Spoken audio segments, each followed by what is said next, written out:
joining me again for another Down Dog Update. Today I am with the founder and co-founder of the Hope Laser Institute in Pennsylvania. And I just wanted to give you guys a little bit more information about a treatment that might really help you. We're going to learn a little bit more about it now. So thank you so much for joining me for this interview. I really appreciate it. Thanks, Jessica. You're welcome. Yeah, no problem. Could you tell us what HOPE stands for?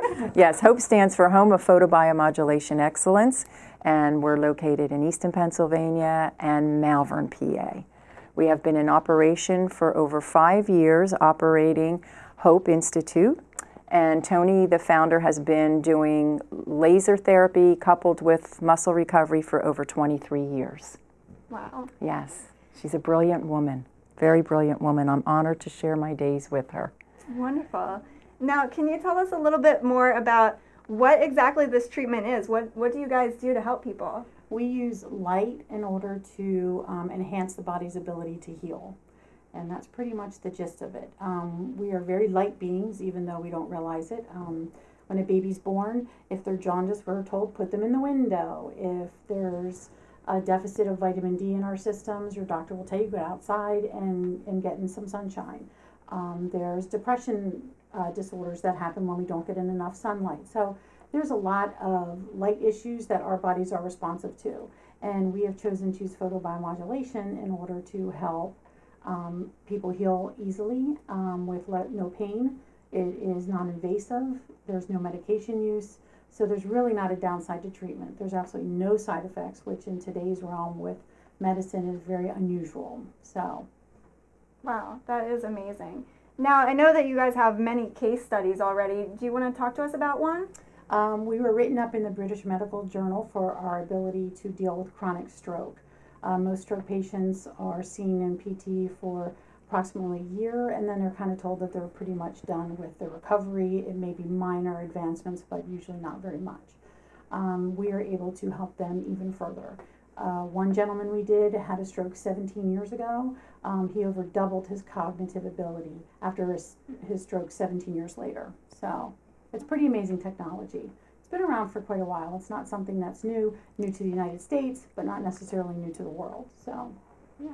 Now, if people are interested in this kind of treatment, is it only for if you have problems, or who should seek this out? Everybody and anybody, really. The weekend warrior, the professional athlete, someone with a stroke. We've also done Duchenne's muscular dystrophy. We have an incredible protocol for concussion, pre and post surgical issues. Like I said, basically anything. I often describe it as, think of a bicycle wheel. The hub is photobiomodulation, and the spokes are all the different deficits that can be affected in a very positive way with the low-level light therapy. The light addresses the cell structure. Everything in our body is made of cells, so therefore we can affect brain tissue, we can affect bone tissue, we can affect soft tissue, muscle. We help with autism, it's neuron realignment. There's a lot of benefits when you can affect the body at a cellular level. So there's many things that we can assist with. So once you understand the mechanics of how this actually penetrates the body and helps it, it makes it a lot more reasonable to understand the benefit, as opposed to thinking this does so many things, how can one thing do so much? It's because it affects cells, and everything in our body is made of cells. Yeah, absolutely. And could you talk a little bit maybe about the history? I know you said it is an old practice. So how did it come to be in Pennsylvania? And are you guys the only ones that you know of doing this? Well, it's old, but it's not that old. And Albert Einstein originally thought of this process. Okay. In 1960, the first laser was made. In 1967, the first research was done. It was by a PhD in Budapest who was deciding that he was going to say that the lasers were a deficit, that they were not going to cause cancer, that they weren't going to help people.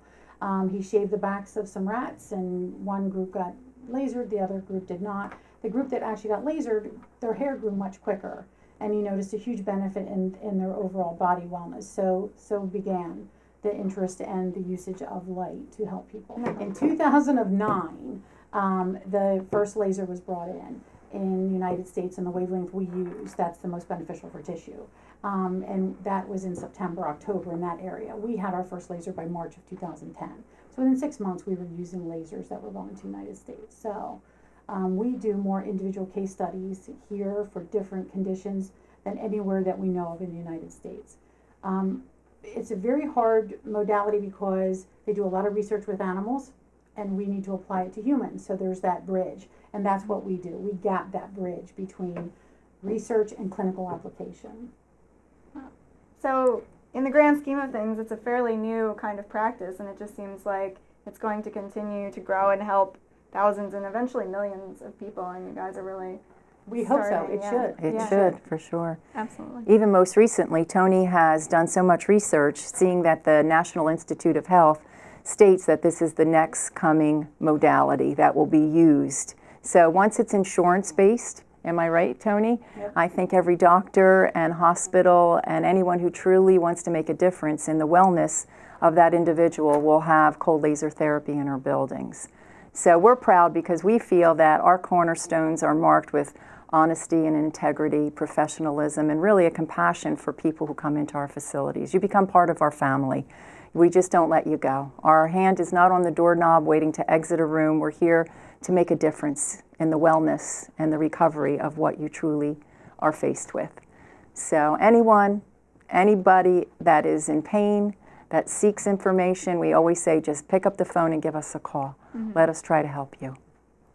And this is wonderful. A lot of the times people that do yoga come to it from something that they're struggling with. I personally came to it through scoliosis. And so this is another thing that you can go to. While yoga is wonderful for helping you to maintain a healthy body, sometimes you just need to do a little bit more. So this is a great alternative that people can try if they have chronic pain or if they're suffering from something that they just can't seem to get through on their own. This is just something that is worth looking into. So thank you so much for joining me, and I really appreciate you having me here, and definitely looking forward to trying one myself. There you and, go.